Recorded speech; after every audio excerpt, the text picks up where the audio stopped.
muli po ay pag-aaralan natin ang salita ng Panginoon. Dahil sa bawat pagtitipon pong espiritual ay hindi po pwedeng mawala ang salita ng Panginoon. Dahil ito po ang gabay ng bawat isa kung paano po tayo mamumuhay nang naaayon po sa kalooban at kagustuhan ng Diyos. At gusto ko pong buksan natin ang Biblia natin or i-flash natin para mabasa ng lahat. Ang Matthew chapter 7 verse 13 and 14. Dahil dito makikita po natin mga kapatid na merong dalawang bagay na gustong pagpilian natin. Binibigyan tayo ng dalawang bagay ng Panginoon para sa ganun ay mamimili tayo kung ano yung papasukan natin. At makikita po natin mamaya kung ano po ang ibig sabihin nito. As we read, sabi niya dyan, enter through the narrow gate, for wide is the gate and broad is the road that leads to destruction, and many enter through it. In verse 14, please. But small is the gate, and narrow is the road that leads to life, and only a few find it. Kaya nangungusap po ang Panginoon sa pamamagitan ng kanyang salita na ating binasa. Sabi po niya dyan, pumasok kayo sa makipot na pintuan, sapagkat maluwang ang pintuan at malapad ang daang papunta sa kapahamakan. Unang-una mga kapatid, inuutusan po tayo ng Panginoon na pumasok sa makipot na daanan. Dahil sabi niya, yung isang daanan na malapad at maluwang ay tutungo po pala sa kapahamakan. Amen? Pero itong malawak na ito na nagtutungo sa kapahamakan o nagdudulot po ng kamatayan at nagdudulot ng disgrasya, ay marami po ang gustong pumasok. Ito po yung gustong-gustong pasukan ng karamihan ng mga tao dito sa mundo. Bakit? Ano po ba ang nasa maluwang na daanan? Sa maluwang na daanan mga kapatid, doon po ay pwede lahat. Amen? Pwede lahat. Bitbitin mo lahat ng gusto mong bitbitin, pwede dahil maluwang. Amen? Walang pakialam ang mga tao. Kagaya ng isang kalsada, kapag expressway yan at napakaluwang, sige, mga kaskasero, nandun na yung mga kaskasero sa kalsada, wala silang pakialam kasi maluwang yung daanan. Pwede nilang gawin kahit magpagewang-gewang pa sila, pwede dahil maluwang yung daanan. Kaya doon sa maluwang na daanan na yan, yan po yung gustong-gustong pasukan ng karamihan ng mga tao dahil walang bawal. Pwede nating gawin ang lahat ng ating gagawin. Pero ano po ang sabi ng salita ng Panginoon? Sa maluwang na daanan na yan, tutungo po yan sa kapahamakan. Tutungo po yan sa kapariwaraan ng ating buhay. Yung buhay na napakaganda na plinano ng Panginoon sa bawat isa sa atin ay masisira lang. In the end of the road, masisira lang yan kapag pipiliin nating dumaan sa maluwang na daanan. Pero ito po kasi ang nangyayari mga kapatid sa panahon na ito, especially that tayo po ay namumuhay sa dulo na po ng mga huling araw ng mundong ito. Dahil yun po yung sabi ng salita ng Panginoon that darating na siya. Malapit na siyang darating. Kaya ang mga tao ay nagiging masama at pasama ng pasama ang mga nangyayari dito sa mundo. Ito po yung katotohanan mga kapatid. We are living in the very end of times.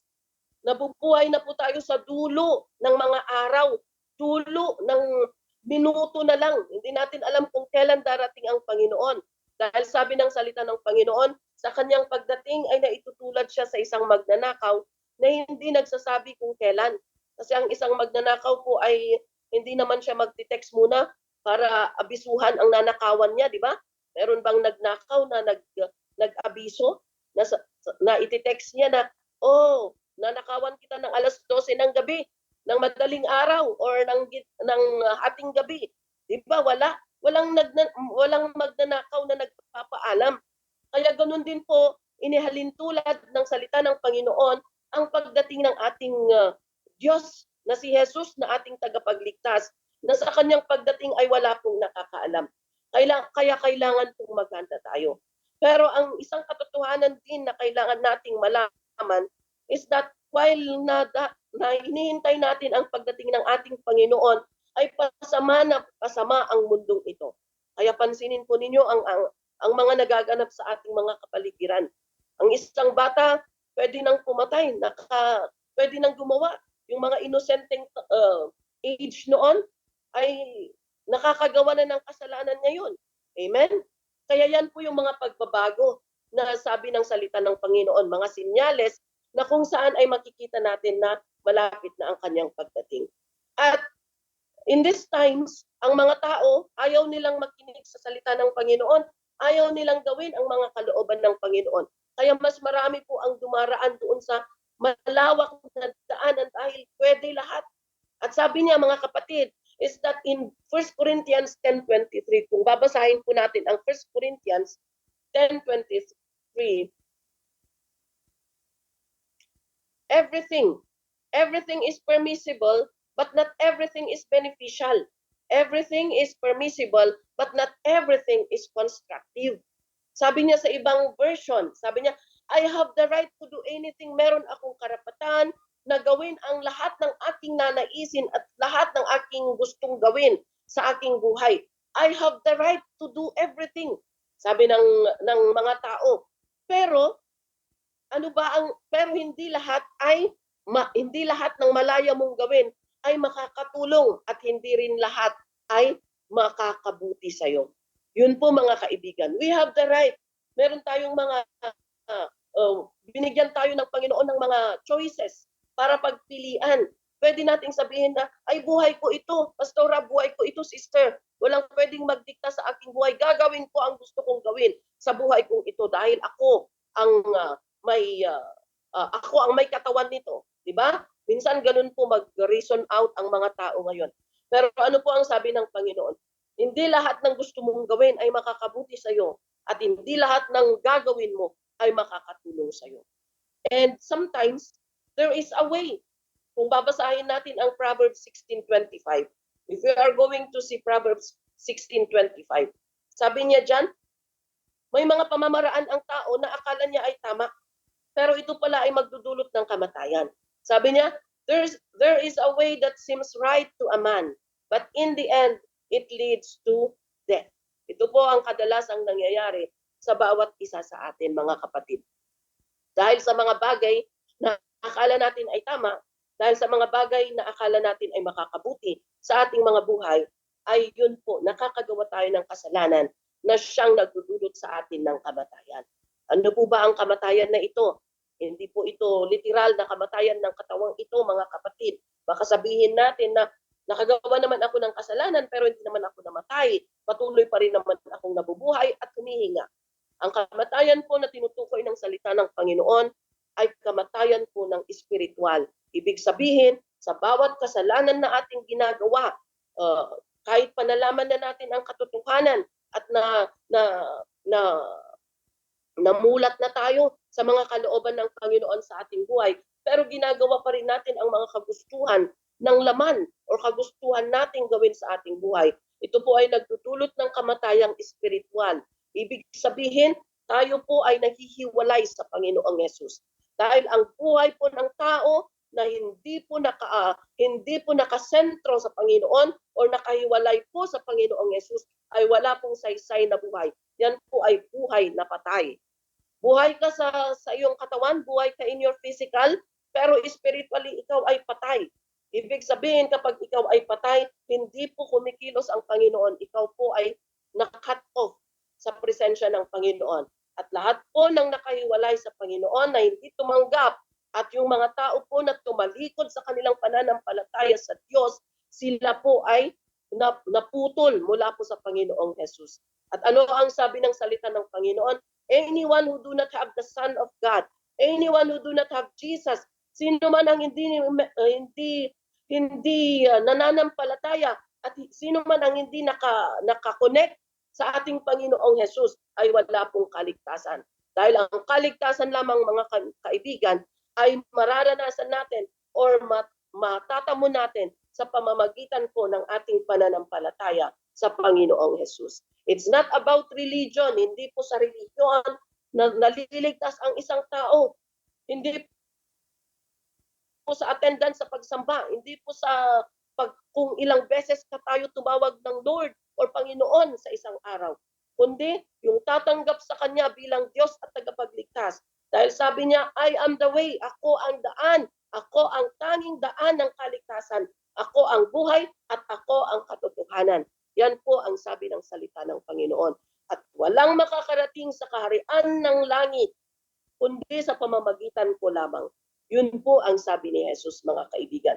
Kaya kung wala po si Kristo sa ating buhay, dahil po naputol tayo o nahiwalay tayo, dahil ginawa natin ang mga bagay na hindi po kaaya-aya sa Kanya at hindi natin sinunod ang Kanyang mga kalooban, ang buhay na walang hanggan ay hindi po natin matatamo. Amen? Kaya ito po ang ating napag-aaralan every now and then na tayo po ay dumadalo sa Bible study, mga kapatid. Pinapamulat po ng Panginoon ang katotohanan sa bawat isa sa atin. Dahil sa pamamagitan po ng katotohanan ay nagkakaroon po tayo ng kalayaan. Kalayaan mula sa kaignorantehan. Kalayaan mula sa unbelief dahil sa maling paniniwala. Nabibigyan po tayo ng kalayaan. Dahil sabi din po ng salita ng Panginoon, ang mga tao ko, ang mga mananampalataya, yes, even yung mga nakakakilala sa Kanya, ay nasisira dahil sa kakulangan ng kaalaman sa katotohanan. Pero salamat sa Panginoon, kapatid, nandito ka. At lagi tayong dumadalo. Kaya salamat sa mga warden at mga officers. Salamat po sa inyong pagpapahintulot na makadalo ang aming mga kapatid na mga PDLs para po sa ganon ay lumawak ang ating pangunawa sa ebanghelyo ng ating Panginoon. Na wala pong iba, kundi yun po yung panggagalingan po ng kaligtasan ng bawat isa sa atin. Amen?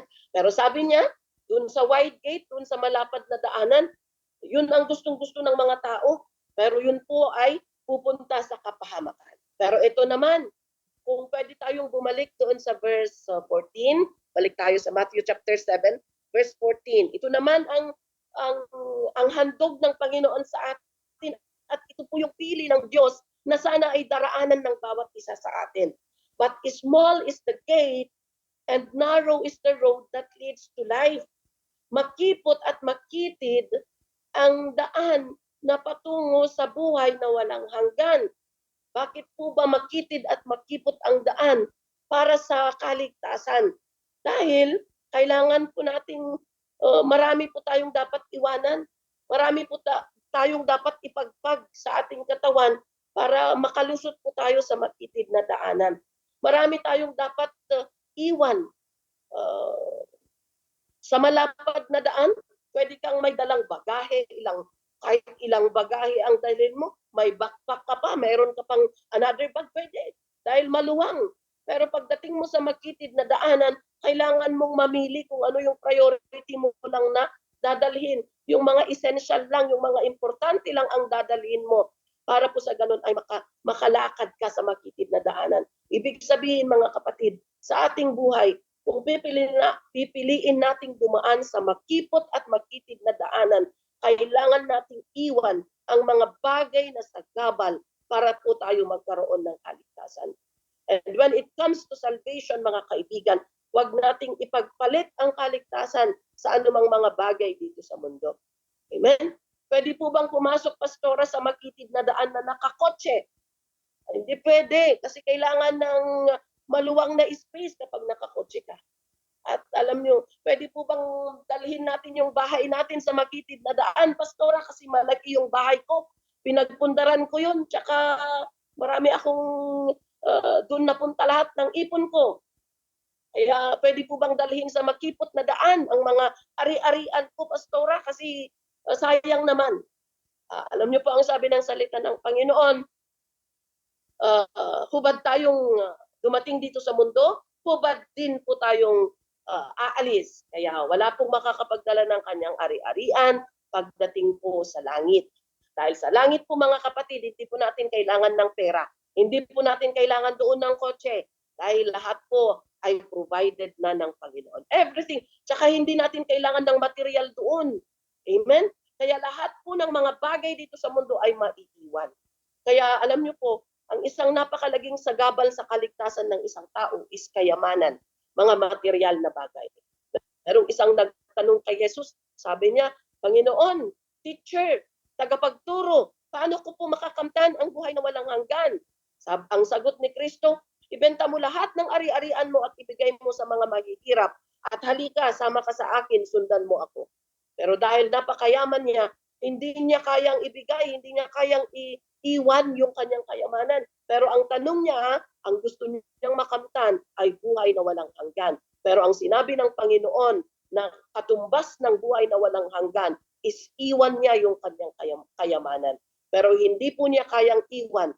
Kaya ano po ang sabi ng Panginoon? Napakahirap ng isang mayaman na makamtan ang buhay na walang hanggan. It is difficult for the rich. How difficult it is for the rich. Napakahirap sa mga mayayaman, yung mga maraming kayamanan na magkaroon ng kaligtasan. It's because hindi nila maiwan.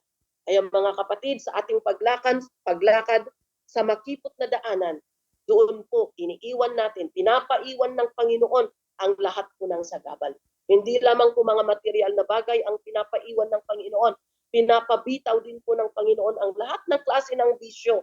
Kaya sabi niya, itong makipot na daanan na ito, konti lang ang may gustong pumasok kasi maraming bawal. Bawal ang bisyo, bawal ang sugal, bawal ang droga, bawal ang mga hilig ng laman, bawal ang lahat ng klase ng pagnanasa, bawal ang pagiging sakim sa pera at kasakiman sa laman, bawal ang pakikiapid, bawal ang pagmamahal sa kayamanan. Ang daming bawal, kaya wala pong may gustong pumasok dito. Pero ano po ba ang resulta kung pipiliin nating dumaan sa makipot na daan kahit maraming bawal? Sabi niya diyan, it leads to life. Ito po ang daan patungo sa buhay na walang hanggan. At mga kapatid, anuman po ang relihiyon ng bawat isa sa atin, alam ko po na kung bakit may relihiyon, dahil lahat tayo gusto nating pumunta sa langit. Pero ito po ang katotohanan na sinasabi ng Panginoon. Hindi po pagiging religyoso at religyosa o pagsamba sa kung ano-ano mang mga bagay dito sa mundo ang magbibigay ng kaligtasan. Pero ang tunay na pagsamba sa Panginoon na namatay sa krus, yun po ang daan ng kaligtasan. At dapat po dumaan tayo sa makipot na daanan. Amen? Kaya sabi din ng salita ng Panginoon, alam nyo kapag dumadaan po kayo sa makipot na daanan, we need to be very careful. Kailangang maingat ka. Especially kapag yung makipot na daanan na yun ay pagin ang nasa side niya. So kailangang masyadong maingat yung pag-akbang mo para hindi ka mahulog. Amen? At kung naranasan nyo namang dumaan sa makipot na daanan, na pader naman ang dingding, di ba? Kailangan mong iwan ang mga lahat ng bagay para pa side view ka na dadaan para ikaw ay magkasya. Ganun din po spiritual, mga kapatid. Kailangan nating iwan ang mga sagabal. Kailangan nating mag-ingat. Kaya sabi niya sa Ephesians chapter 5 verse 15, pag-ingatan natin ang ating buhay. Ito sa mundong ito po ay salita ng Panginoon na kung saan ay inilalatag niya ang dalawang bagay, dalawang daanan para makita natin ang resulta kung ano ang pipiliin natin. Kaya sabi niya, maging marunong sana tayo. Sabi niya sa Ephesians chapter 5 verse 15, be careful then how you live, not as unwise but as wise. Maging matalino sana tayo sa ating pamumuhay sa mundong ito. At ano po ba? Huwag tayong maging mangmang, sabi niya. Ano po ba ang katalinuhan na binibigkas ng salita ng Panginoon? Na the word of the Lord is leading us into. Ano po ba yung pagiging matalino? Yung pagkakaroon po ba ng maraming achievements sa school? Yung pagiging articulate po ba? Yung pagiging magaling po bang magbasa or magsulat? Hindi po yan ang katalinuhan na hinahanap ng Panginoon. Kahit hindi ka marunong magbasa at magsulat, kahit no read, no write ka, you've never been to school, kahit hindi ka nakapasok sa school, kung may takot ka sa Panginoon, ikaw ay matalino. Pero kahit naman sa iyo lahat ng medal at trophy, kung ikaw ay walang takot sa Panginoon, ikaw ay mangmang. Yan po ang salita ng Panginoon, mga kapatid. Kaya ano po ba ang pagiging matalino? Kung babasahin natin ang Matthew chapter 7, verse 24 to 27.